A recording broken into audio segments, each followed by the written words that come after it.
Okay, this example asks us to simplify several square roots that involve negative numbers underneath the square roots. So we may need to use complex numbers to simplify some of these. So let's start with A, which asks us to simplify the square root of minus 25. So I can write minus 25 as 25 times minus 1. And then we can break up square roots so that this is equal to the square root of 25 times the square root of minus 1. And the square root of 25 is 5. The square root of minus 1 is I. So for part A, we get 5I. In part B, we now want to simplify the square root of minus 18. And so it's the same idea here. Minus 18, we can write as 9 times 2 times minus 1.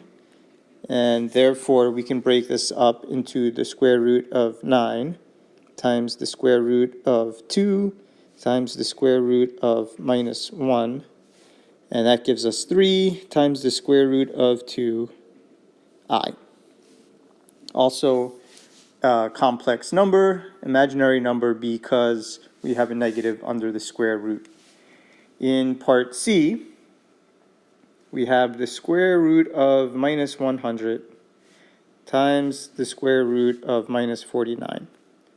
So here, we first simplify each of the square roots. So the square root of minus 100 is 10i. And then we simplify the square root of minus 49, which gives us 7i.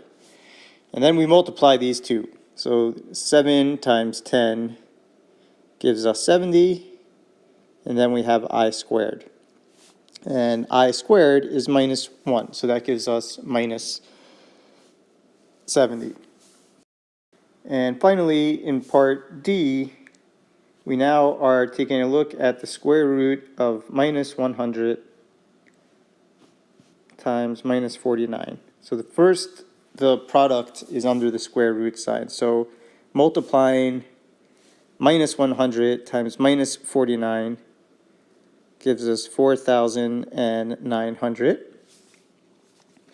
And then taking the square root. So notice there's no negative underneath the square root, and so now we should get a real number. And so this would give us just positive 70.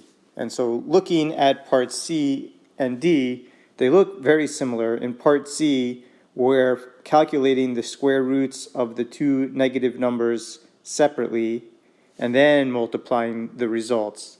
Whereas in part D, we're first multiplying the negative numbers and then taking the square root.